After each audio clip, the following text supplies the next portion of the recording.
So I'm going to try this new thing where I don't really like plan what I'm going to say or anything, but I'm just kind of thinking about a topic and I wanted to share with you guys. So this is very unscripted and very unpolished, but I was laughing today because, as you know, I love creating memes for teachers. There's just so many. Oh my gosh, the material is endless. But one of my favorite things to talk about is recess because it can either go really well or really terribly.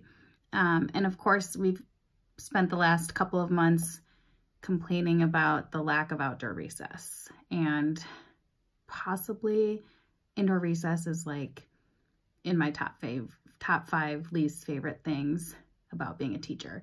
In all the schools where I've taught, we've had duty, which meant that more often than not, I was stuck inside with my kids, and it just, oh my gosh, instant headache. So anyways, soon enough, I'm from Ohio, so the weather's still a little iffy, but I was thinking that soon it's going to be outdoor recess season, which is amazing, but also poses its own challenges sometimes. And one of the things that I would struggle with a lot in my first few years of teaching was coming back in from recess, because while it's really good for the kids to get the energy out and just a huge relief for everybody to get some fresh air, coming back from recess can be tricky, to say the least. So I just have a couple tips that I was going to share with you guys.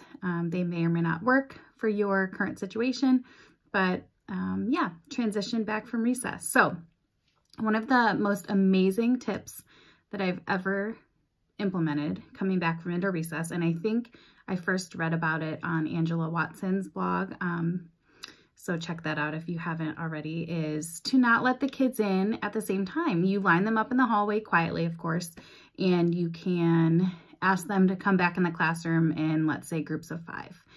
This eliminates the mad dash to the water fountain, the coat rack, and instead of a stampede, you have nice orderly groups of children coming back. And of course, there's always strength in numbers, so they tend to feed off of each other if they all get, you know, released back into the classroom at the same time. So just simply calling them 5 at a time to come back, hang their coat up, have a seat, that works really well.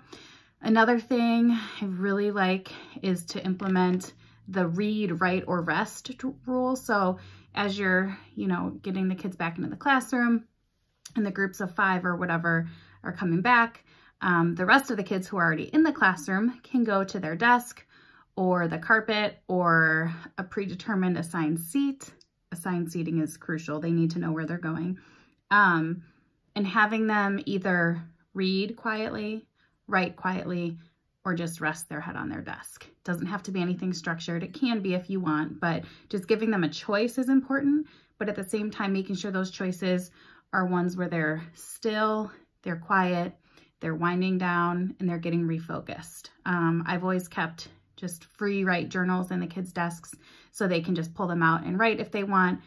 Maybe they have a book waiting on their desk for when they come back in from recess. You can always have them set out their choice before you leave for lunch and recess. That way it's there, they have their journal and their pencil or their book, and they know exactly what they're going to do when they come back from recess. Another thing I like to do, and you can really do this at any point in the day, but obviously a lot of us use point keeping systems. I'm personally a fan of Class Dojo. And something that's super effective actually is to have a secret skill that you're looking for. So you don't necessarily tell the kids, hey, I'm going to be looking for kids who are sitting quietly. I'm going to be listening for students who go right to their assigned spots. It's secret. You have it in your mind, you know what you're watching for, and you announce to the kids, when you go back into the classroom, I'm going to be watching for a secret skill. And as you observe kids who are following that secret skill, you give them points, whether it's on the board or however you give points in your classroom. And at the end of that time period, you can say, I was watching for students who were sitting quietly in their spots doing their reading, writing, or resting. And you can recognize the kids who you gave points to and give real life examples. That's always helpful. But I find that if they don't know exactly what you're looking for, they tend to follow all your rules, which is nice, instead of just the one that you're looking for. So you can always do the secret point system. let's see what else. You might want to look into some whiteboard prompts or activities that you can have displayed on the board before you come in. For example, there's a quick write or quick draw, product that you can use. I'll actually link it in this post. But yeah, anything that the kids are familiar with, whether it's like a whiteboard writing prompt or just some sort of activity that they can follow easily without your guidance and constant direction giving.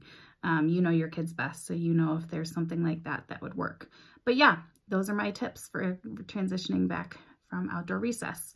Letting them in small groups, having predetermined spots where they should be going, having predetermined choices that they should be doing, and also recognizing behavior. And I swear the secret thing works so well. So yeah, go ahead and check out the link that I left if you want to look into some whiteboard activities. But I really hope that outdoor recess is in your future sooner rather than later for your sake. I get it.